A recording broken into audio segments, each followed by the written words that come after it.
What's up, everyone? Stephen Hurd with Hurd Homes Real Estate here in Orange County, California. And in today's episode of the podcast, I want to talk to you about how I organize my leads and how to organize your leads in your database step by step. So the purpose here is if you have 1,000 leads, how do you slice and dice them in your CRM so that it's easy to follow up with them, it's easy to organize them, and you don't end up losing out on your leads? So let's go ahead and dive right into it, okay? There's basically 5 or 6 different ways that I cut up my leads. But the first one is really important. You can implement this right now. It's super simple. And that is a top 10 hit list, okay? So these are the people who are prepared or can list their home or buy a home right now.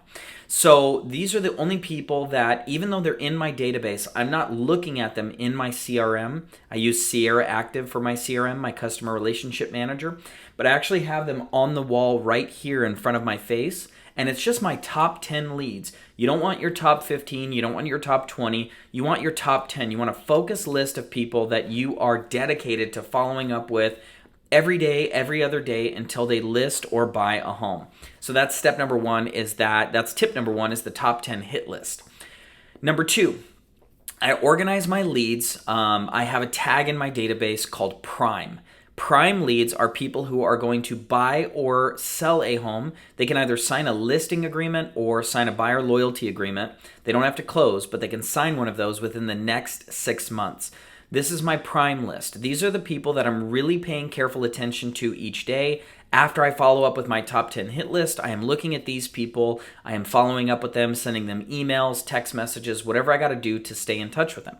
Okay, so Prime is pretty simple, and these are the hot people, and you know that 3 to 6 month time frame, that's where a lot of your business is going to come from. But actually, most of your business is going to come from the next list of people. My next tag that I use to organize my database is my nurtures. Okay, so I want you to think about it like this. These are the people that aren't ready to buy right now, but you want to nurture them for when they are ready to buy or sell. Okay, so you're nurturing that relationship. You're building trust, you're building familiarity, and you're building rapport with them. And so these are the people that are 6 to 12 months or less. 6 to 12 months from listing or buying a home. The information I send to them is much different than my Prime list. My Prime list, I'm asking for appointments, I'm sending them information on properties, and encouraging them to meet with me to talk about my value proposition. Nurtures, I'm sending them information that really just stays in touch with them, makes me relevant in their life, and really builds that familiarity.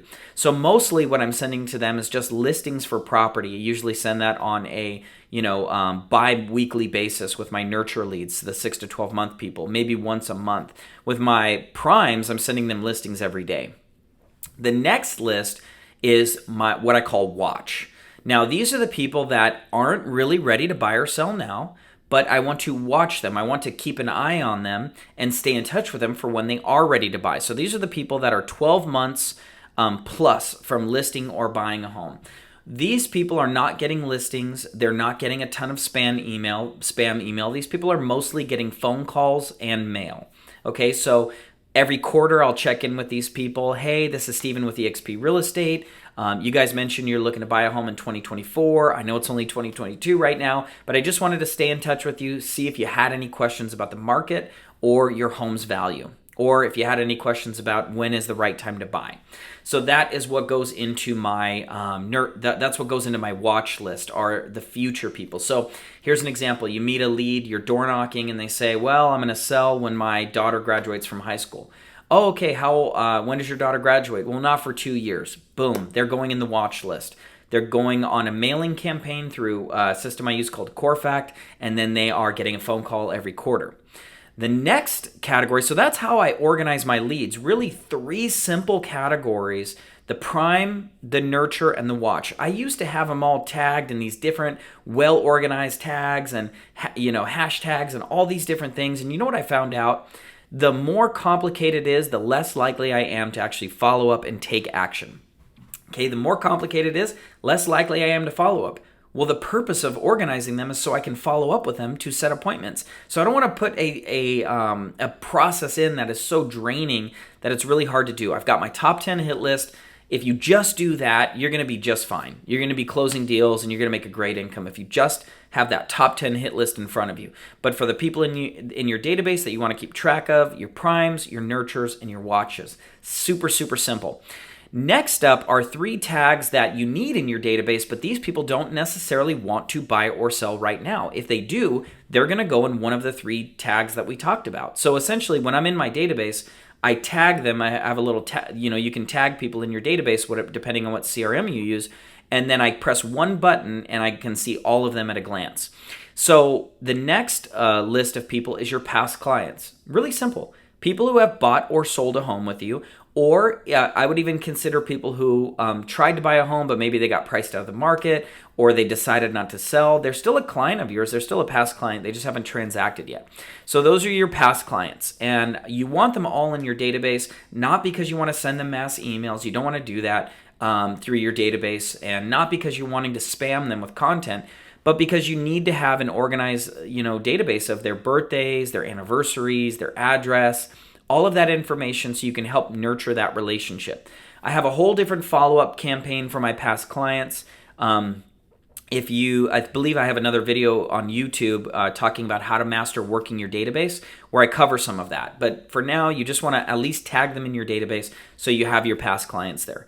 The next tag is sphere of influence, or some people call it SOI or center of influence.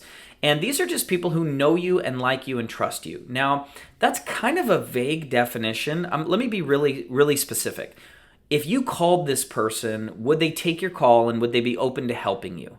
Or if you sent them a postcard, would they appreciate it? Or if you invited them somewhere, would they know you well enough to appreciate it? That's what your sphere of influence is. So as an example, somebody I would categorize as my sphere of influence is my family. So my family goes in my sphere of influence. A coworker would go in my sphere of influence, maybe before real estate. Maybe my neighbor, they might go in my sphere of influence. Again, they have no plans to buy or sell. They have not identified themselves as a lead. However, they could give potential referrals and they could become future leads. So I want them in my database because I do have a campaign for them, but it's not listings and are you ready to buy or sell right now and setting appointments. That's not what I'm doing. The last tag in your database is vendors. These are the people who I would refer my clients to. Okay, so this is the CPA, this is the home inspector, this is the termite inspector, this is the handyman, the contractor. I want my list of vendors in there so that when people ask me for a referral, I can go to that contact information, I can make sure to send it to them, and that's a good way to build my business. So in summary, this is a really simple way to organize your leads. If you just do this, you're going to be fine.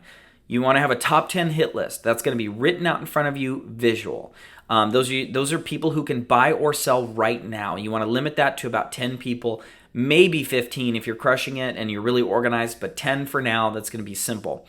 You're going to organize them in 3 categories, all of your leads. Prime, these are people who can buy or list a home, sign a buyer broker agreement or sign a listing agreement within 6 months or less. You're going to have your nurtures. These are people who can sign a buyer broker or list their home within 6 to 12 months. And then you're going to have your watches, people who can list or sign a buyer broker agreement in 12 months or more. So these are your future database. And then you're also going to have 3 simple tags just for the other people that are not ready to buy or sell right now, but you want their contact information. That's your past clients. That's your sphere of influence. And lastly, your vendors.